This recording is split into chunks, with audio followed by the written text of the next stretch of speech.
پاکستان کے آئین کی خلاف ورزی کرتے ہوئے پارلیمنٹ میں آئے. پاکستان کے آئین کا پریامبل کیا ہے؟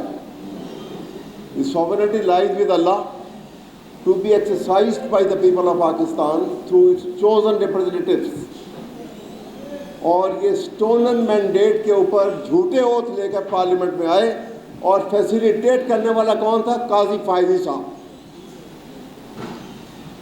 آپ کو یاد ہوگا جب یہ الیکشن سمبل کا میٹر تھا، رات کے ایک دن باقی تھا آگے الیکشن ہونے والے تھے، رات کے 10:30 بجے اس نے فیصلہ سنایا تاکہ آپ کے پاس وقت نہ ہو کہ اس کو آگے چیلنج کر سکیں. پوری کوشش کی کہ یہ ایز پارٹی ختم ہو جائے، ایز لیڈر اس کی کوئی پہچان نہ رہے پاکستان میں. لیکن مین پرپوزز گاڈ ڈسپوزز، اللہ کو اور منظور تھا. میں اور اس کے بعد آپ کو بتاؤں، کسی صورت یہ کانسٹیٹیوشن امینڈمنٹ جو آئی ہیں یہ کامیاب نہیں ہو سکتی تھی، نہ 2/3 میجورٹی ان کے پاس کبھی آ سکتی تھی. اس کے لیے قاضی نے ان کو یہ ایک پرپوزل دی کہ پہلے جو پریکٹس اینڈ پروسیجر بل کے اندر جو آپ نے تبدیلی کی لے کر آئے تھے وہ اسی کے کہنے پر لے کر آئے تھے. اب اس نے کہا کہ میں ان ایکٹیو ہو گیا ہوں کیونکہ میرے ساتھ جو 2 سینئر موسٹ جج صاحبان ہیں وہ انصاف اور قانون کی بات کرتے ہیں اور لہٰذا میں ان کے ساتھ نہیں چل سکتا. میں اپنی مرضی کا بینچ نہیں بنا سکتا. انہوں نے کہا کیا کریں؟ انہوں نے کہا ایسا کرو ایک آرڈیننس نکالو فوراً. اور آپ نے دیکھا کہ گھنٹوں کے اندر ایک آرڈیننس آ گیا. پارلیمنٹ ان سیشن تھی، آرڈیننس آ گیا اور آرڈیننس میں یہ لکھا گیا کہ چیف جسٹس کے ساتھ 2 سینئر ممبر، ایک سینئر ممبر، ایک ان کی چوائس کا کوئی جج، اس طرح سے 3 ممبر کی کمیٹی بنے گی اور وہ فیصلہ کرے گی. اور جو ہی یہ آرڈیننس آیا 1 گھنٹے کے اندر قاضی فائزی صاحب نے ایک کمیٹی بنا دی جس میں قاضی فائزی صاحب تھے، جس میں وہ تھے منصور علی شاہ تھے اور امین الدین خان صاحب تھے. اب اندازہ لگائیے امین الدین خان صاحب نے جسٹس منصور علی شاہ صاحب نے اصول کی بنیاد کے اوپر اتفاق نہیں کیا. انہوں نے کہا کہ میں اس کمیٹی میں نہیں بیٹھوں گا کیونکہ آپ نے کوئی ریزن نہیں دیا. ایک سینئر جج کے متعلق ان کو نکال رہے ہیں یہاں سے جیسے منیب اختر صاحب کو.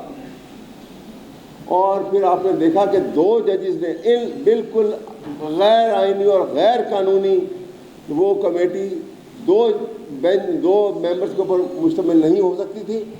اسی وقت جو ان کا پلان تھا ایک لارجر بینچ 5 رکنی بینچ کا اعلان کر دیا گیا کہ آرٹیکل 63A کی ریویو پٹیشن چھوڑیں گے وہ. اور اس ریویو پٹیشن کے ساتھ پلان تھا کہ فلڈ گیٹ جو ہے کرپشن کا فلڈ گیٹ کھول دیا جائے گا اس ریویو پٹیشن کو منظور کر کے. اور وہی ہوا، آپ نے دیکھا وہ کھولا گیا. اور اس کے بعد آپ نے دیکھا کہ کس طرح سے ایم این ایز کو کس طرح سے ممبر پارلیمنٹس کو اور کس طرح سے سینیٹرز کو اٹھا کیا گیا اور ان کو کہاں کا کن حالات میں رکھا گیا اور کسٹڈی میں ان کو پوری کنٹرول میں ان کو لے کر آئے. اور جس کا آپ نے مینگل صاحب کا بھی احتجاج دیکھا اور ان کے 2 ممبران جو تھے سینیٹرز ان کو کیسے لے کر آئے.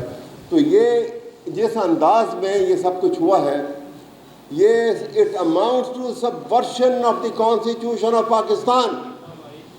اس کی ایک اور بہت بڑی وجہ پاکستان کا آئین جو ہے وہ انڈیپینڈنس آف جوڈیشری، اس کا بنیادی ڈھانچہ ہے یہ، اس سے منحرف نہیں ہو سکتے آپ. اور یہ تمام کام کو سر انجام دینے کے لیے یہ شخص جس کو کہتے ہیں کہ جب جج انصاف کی کرسی پہ بیٹھتا ہے تو وہ گاڈلی ڈیوٹی پرفارم کرتا ہے، لیکن جب شیطان انصاف کی کرسی پہ بیٹھ جائے تو وہ تو گاڈلی ڈیوٹی پرفارم نہیں کر سکتا. یہ وہ شیطان تھا. میں آپ کے سامنے صرف اتنا عرض کروں گا کہ آج ہم کمزور ہیں لیکن پینڈولم کی سوئنگ بدلتے دیر نہیں لگتی،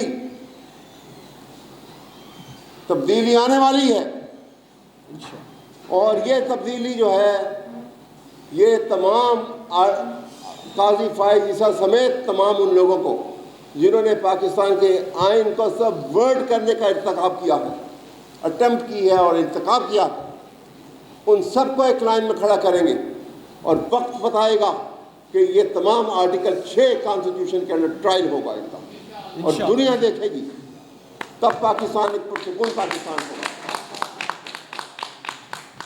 جب ان کا یہ کیس چل رہا تھا، میں بڑے 2 لفظوں میں بتاؤں گا آپ کو، جب یہ لارجر بینچ بیٹھ کے آرٹیکل 63A کا انہوں نے پروسیڈنگ شروع کی، ایک معزز ممبر آف دی بار، ایک سینئر آدمی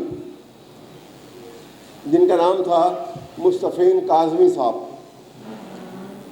وہ وہاں کھڑے ہوئے، انہوں نے کہا کہ جناب والا آپ کے خلاف تو چیف جسٹس کے لارجر بینچ میں فیصلہ آ چکا ہے کہ عمران خان سے متعلقہ کوئی بھی میٹر جو ہوگا، کوئی معاملات ہوں گے جو پی ٹی آئی کے جس میں انوالومنٹ ہے، آپ نہیں سن سکتے، آپ اٹھ جائیں یہاں سے۔ اتنا کہنے کا اس کو وہ سزا دی گئی، پولیس کو بلایا گیا کہ اس کو اٹھا کے لے جاؤ یہاں سے، عدالت سے بڑی کورٹ سے اس کو اٹھا کے لے گئے، اور اتنا تشدد کروایا گیا اس کے کہنے کے اوپر پولیس سے کہ ان کو ہاسپٹلائز کرنا پڑا، ان کی آنکھ ابھی تک جو ہے شاید ان کی آنکھ کی بینائی ہے یا نہیں ہے، اتنا تشدد کیا گیا ایک ایجڈ آدمی کے اوپر۔ یہ اس ذہنیت کا انسان ہے، یہ اپنی کمینگی کی وجہ سے بھی اور اپنے تمام معاملات جس قسم کے اس نے کیے، تو میں نے صحیح دیا تھا کہ یہ جو ہے تمغہ لعنت اس کے اوپر ہونا چاہیے۔ انہوں نے پاکستان کا جس شخص نے اتنا نقصان کیا ہے، یہ نقصان کی تلافی جو ہے وقت کرے گا، لیکن سزا دے کر کرے گا، اور انشاءاللہ سزا ملے گی ان کو، اللہ کی عدالت میں جو ملے گی، لیکن پاکستان کی عدالت میں، لیگل فرٹرنیٹی کی عدالت میں سزا ملے گی، اور سخت سزا ملے گی۔